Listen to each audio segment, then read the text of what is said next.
Wait, what? Did you just see that? Did he just rip open the sky? Is that what we're doing in Valorant now? Teleporting to different dimensions? Wearing masks? This is the craziest and most CDC approved ability I've ever seen. Hey guys, it's Sergeant Frost with our Episode 2 rundown.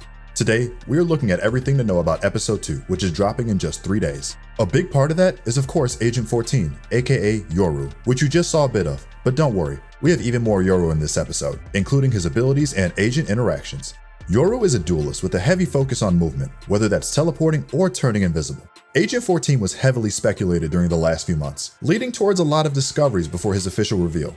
Even before the leak, Valorant players found Easter eggs throughout the game that led them to figure out how his stealthy kit works. On Icebox, players discovered a floating samurai outfit. Footsteps from a seemingly invisible person could also be seen on Icebox, and it looks like the Valorant fans weren't too far off.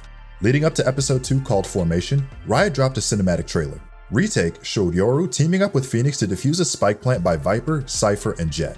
In the short, you can see Yoru's abilities in action for the first time. This includes those infamous footsteps, which we now know are placeable audio decoys. And at one point, Yoru places a blue ball behind him as he approaches Jett, then activates the ball when he's in danger. It turns into a portal, allowing Yoru to almost immediately dash behind Jett. So what's really going on here? Luckily, we have found some footage of Yoru's abilities in action, so we can confirm exactly what his abilities are and how they interact with other agents' abilities during a match. Yoru's first ability is Fake Out, and it costs 100 credits. The agent sends out some fake footsteps, which appear to be glowing blue, and when he activates them, they echo the sound of real footsteps, which is a very powerful ability for a game that's all about gathering intel on the enemy team's location. This is especially powerful if you have teammates who refuse to tiptoe, which is basically every match. Hopefully this ability will distract the enemy from tracking down that teammate, even though you sort of don't mind if they get eliminated at this point. Press C and then left click to send the footsteps out. They will simply travel forward for a max of 10 seconds. They will stop if they run into a wall though. The footsteps sound pretty realistic to the enemy too. You can place the footsteps right on the ground, and they will last indefinitely, waiting to be activated. The enemies can see them, however. If they spot the footsteps, it's possible for them to predict where you'll be coming from, which is most likely the opposite direction. Opposing agents who notice the footprints can't destroy them, even with their abilities. As you can see, they will even go through existing abilities like Viper's Acid. Fake Out will trigger Cypher's Tripwire ability though, tripping up the footsteps. Killjoy's turret will also try to shoot at the steps after detecting them, and to think that they said robots were advanced. Blindside is Yoru's next ability. It is an entry flash ability, and it must make contact with an object to explode. It won't detonate in the air or if it doesn't hit a wall or object on the map, so that's important to keep in mind as well. The trick is to bounce it off a wall, the floor, or even an allied player to get Blindside to detonate. Since Yoru was all about stealth, it's no surprise his flash is similarly tricky. Enemies can't see the flash until it hits a surface, and after that, they will be left with a few seconds to react. And if they don't look away in time, they'll be blinded. Gate Crash is Yoru's signature ability. This ability resets if you get 2 eliminations. Once equipped, the ball will move forward until it hits a wall. You then have 20 seconds to use this ability. You can activate it to teleport to its location. Similar to its use in the short retake, this is an ability that will move you sneakily behind or in front of an unsuspecting agent. It can also be used like Phoenix's Run It Back by placing it in one place, allowing you to teleport back if you're in danger. It still has a 20-second duration when it's used in that way. While the orb is hard for enemies to see, more observant players will be able to easily hear the ability being activated. They'll know the orb is nearby, which means they are probably going to suspect a sudden positional change at some point. Try not to teleport into an enemy's face, since there's a few moments that you won't be able to use your weapon. It's much better used to sneak up behind an enemy or teleport back to a safe area. The Gate Crash orb can be destroyed by almost every agent's abilities except things like Breach's Quake or Cypher's Tripwire. That's because, well, the orb isn't a person. It can't be tripped. Mind blown. Yoru's ultimate is Dimensional Drift. Yoru puts on that horrifying fanged mask you saw in Retake, rendering you completely invisible while wearing the mask. During that time, you'll be invincible to any damage or CC. This will be the perfect way to sneak into Ice Age 16 and IMAX. Well, that's if movie theaters were, well, never mind. Too soon. But keep in mind that opponents will see you if you get too close. Instead of aggressive running straight at the enemy, Dimensional Drift should be used to sneak up on an enemy from an unsuspected angle. You know, so they won't see that mask and think, what the heck is that guy wearing? Is that pretentious pop-up shot in Little Tokyo with the 5-hour-long line? While using Dimensional Drift, Yoru can't use a weapon. That means you're an easy target if you run right into an enemy. This is definitely more of a way to get to the enemy backlines, and you'll have 9 seconds to get there.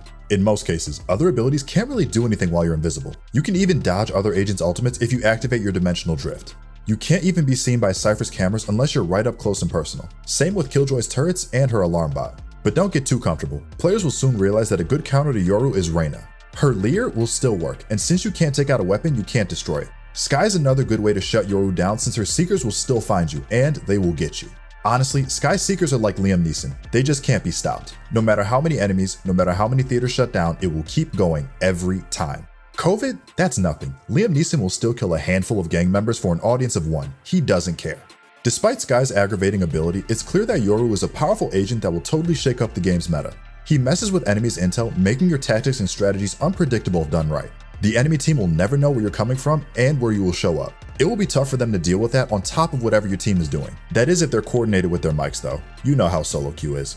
Yoru is looking like a great counter to Killjoy, which can sometimes be tough for teams to deal with thanks to her powerful defensive abilities. Since he can't be detected by them most of the time, Yoru is able to disrupt Killjoy's strategies. Of course, we're going to have to see more Yoru gameplay and get our hands on the agent before we know exactly how he will change up the meta. But for now, it's definitely looking like a very exciting addition to the growing agent roster.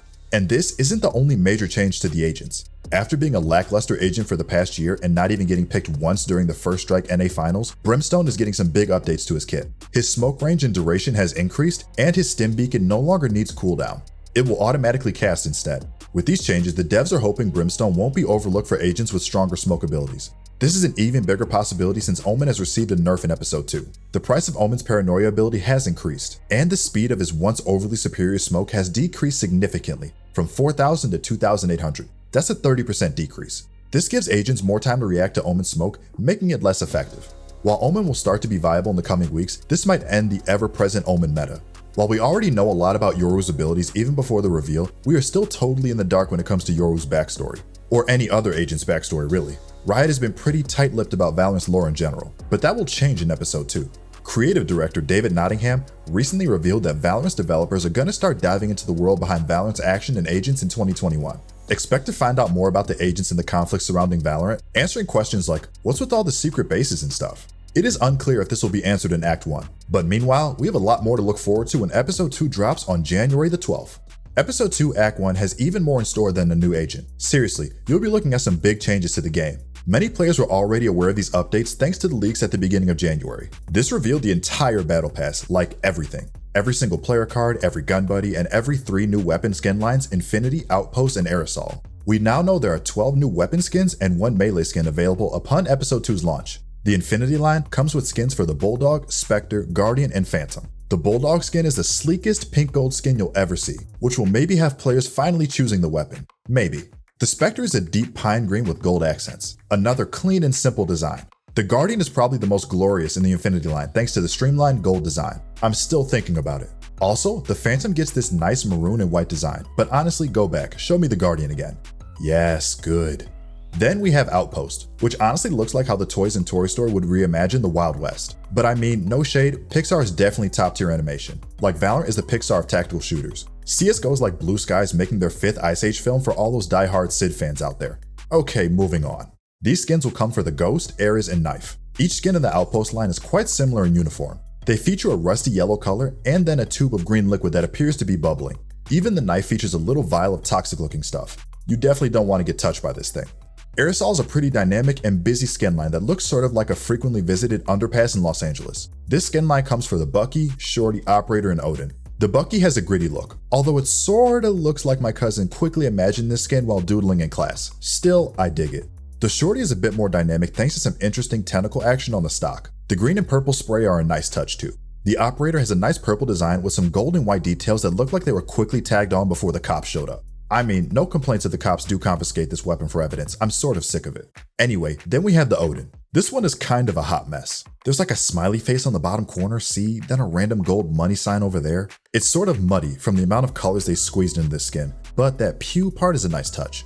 But possibly even more exciting than these skins is the change to the Classic. When you right click, the bullets now have more spread. There's also an added spread when you jump. It basically gets more and more inaccurate as you spam right click, so make sure each shot is accurate and deliberate. You know, like all Valorant players do every time. Yeah, we know, you're basically the next TenZ if you only didn't have to carry your teammates every single game. With just 3 days to go, Riot will most likely announce even more changes coming to the launch of Episode 2 Act 1. Like maybe an icebox ban? Just kidding, we didn't say that. But definitely expect more big updates in a few days, just know we'll be watching. For now, hide your turrets and get ready for Yoru. This blue-haired anime protagonist is definitely going to shake things up. What do you think of his abilities? Who do you think are going to be his strongest counters? And what do you think of the lines shaved into his eyebrows? Definitely let us know. I'm Sergeant Frost, and don't forget to like and subscribe for more Valorant news, tips, and tricks, or whatever else this channel does.